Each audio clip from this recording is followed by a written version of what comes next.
তোমাদের সবাইকে good morning জানিয়ে শুরু করছি আমার একটা ছোট্ট ব্লগ। কি করে চলো হালকা পাতলা জ্যান্ত কাতলা মাছের ঝোল বানাতে হয় সেটা দেখব। তোমাদের দাদা আজকে বাজার থেকে খুব বড় নয় মাঝারি সাইজের একটা কাতলা মাছ এনেছিল। সে কাতলা মাছটাকে আমি আগে ভালো করে ধুয়ে নুন হলুদ মাখিয়ে রেখেছি এবং কড়াইতে তেল দেওয়া হয়ে গেছে। এগুলো এবারকে আমি ভেজে নেব।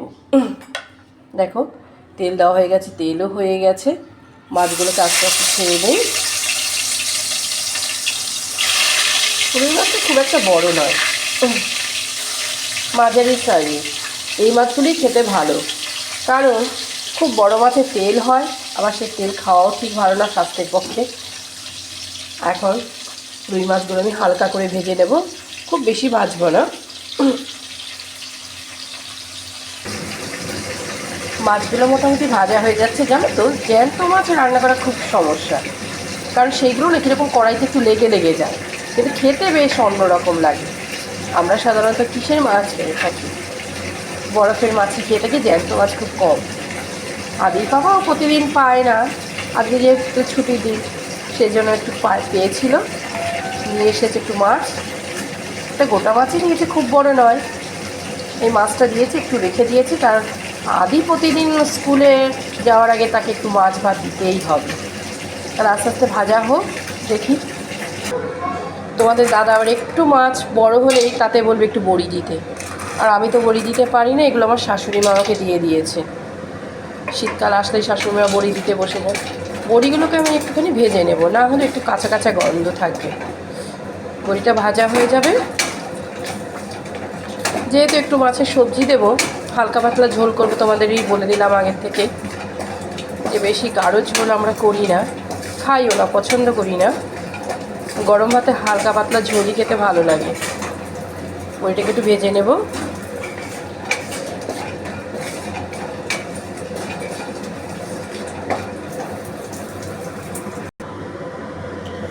অল্প যে সবজিগুলো দেবো, দেখো সেগুলো আমি গরম জলে ধুয়ে রেখেছিলাম। এবার এই সবজিগুলো আস্তে আস্তে একটু করে ভেজে নেব। একটা ছোট্ট আলু দিয়েছি, আর দিয়েছি কয়েক টুকরো ফুলকপি।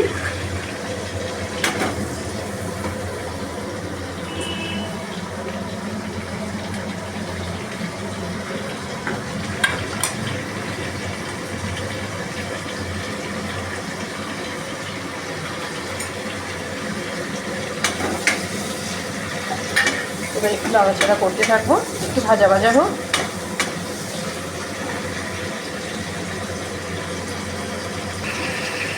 এবারে দেবো একটু হলুদ, অল্প হলুদ দেবো।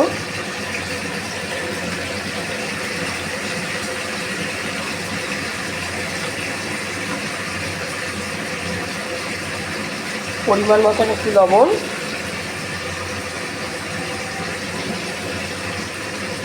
একটু নাড়াচাড়া করে নেব, সবজিগুলো যাতে ভালো ভাজা হয়, নাহলে আবার একটু কাঁচা কাঁচা গন্ধ থাকবে। আর আদি তো সবজি ঠিক খাবেই না, ওই সে মাছের ঝোল খাবে, অর্থাৎ একটা মাছ দিতে হবে, আর দিতে হবে একটু মাথা। সে মাথা এত সুন্দরভাবে চিবিয়ে খায়, বলার মতো নয়। আর বাচ্চাদের মাথা খাওয়া ভালো। এখন তো পড়াশোনা হচ্ছে, এই আদি 11 বছরে পড়লো, ক্লাস 6-এ পড়ে ইন্দিরা গান্ধী স্কুলে। আস্তে আস্তে সেও বড় হয়ে উঠছে। সে আবার কারোর কাছে পড়তে ভালোবাসে না তার মা ছাড়া, সে আমার কাছেই পড়াশুনো করে।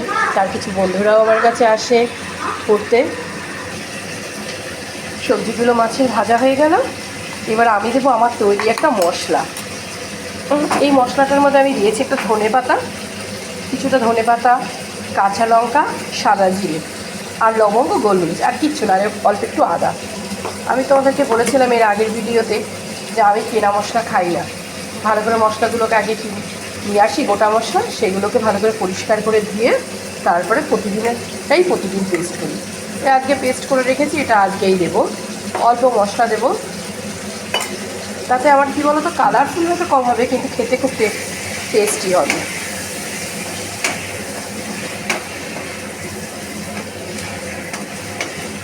একটু নাড়াচাড়া করবো, মশলাগুলো হতে থাকুক।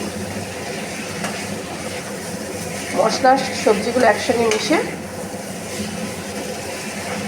আমি তেলও খুব কম দিই রান্নায়।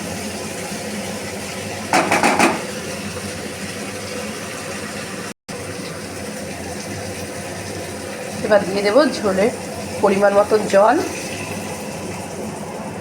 যেহেতু পাতলা ঝোল বলেছিলাম, একটু জলটা বেশি দেবো। আর জলটা আগে থেকে আমি গরম করে রেখে দিই।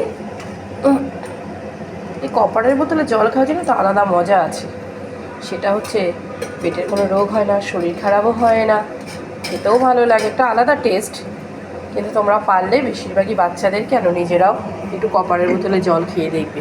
জলটাকে আগের দিন রাত্রিবেলা স্টোর করে রাখবে, সারাদিন সেই জলটা খাবে। মাছের ঝোলটা টকবক করে ফুটছে। এবার এর মধ্যে আমি দিয়ে দেবো ভেজে রাখা বড়িগুলো।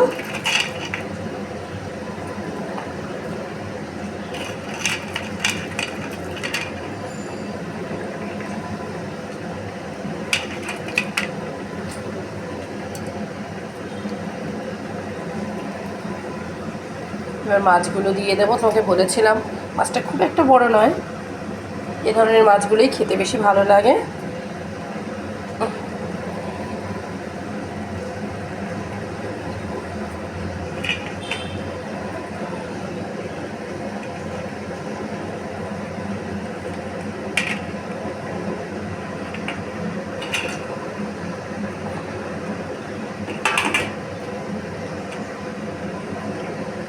এবার 1 মিনিট চাপা দিয়ে রাখবো।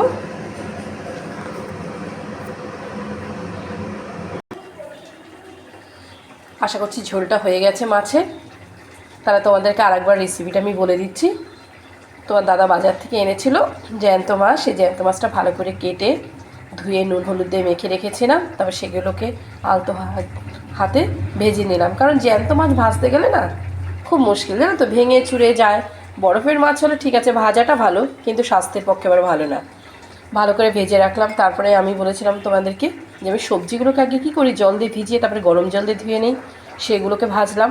ভাজার পরে বড়ি, আদির ঠাকুমা আমাকে বড়ি করে দিয়েছে, মানে আমার শাশুড়ি মা, আমি নিজে তো করতে পারি না। সেই বড়িগুলোকেও ভেজে নিলাম। এবারে কি করলাম, আমার নিজের হাতে তৈরি করা মশলা, আমি বলেছিলাম বাজারে কেনা মশলা খাই না, তার মধ্যে দিয়েছিলাম মশলা বলতে ধনেপাতা, কাঁচা লঙ্কা, সাদা জিরে, লবঙ্গ, গোলমরিচ আর একটু আদা। বেশ ভালো মশলাটা কষানো হয়ে গেলো সবজির সঙ্গে। তারপরে আমি একটু গরম জল ঢেলে দিলাম। দেওয়ার পরে তারপরে কী করলাম, মাছগুলো দিয়ে দিলাম, সবজিগুলো সব নাড়াচাড়া করে এইবারে দেখো আস্তে আস্তে তৈরি হয়ে গেল জ্যান্ত মাছের ঝোল। আশা করি সকলের ভালো লাগবে, তোমরা একবার ট্রাই করো। ভালো লাগলে একটা লাইক করো। ঠিক আছে, তাহলে আজকে রাখছি। Good afternoon. পারলে একটা সাবস্ক্রাইব করো। আদি বলল যদি ভালো লাগে তাই করো তোমরা। রাখছি তাহলে, বাই।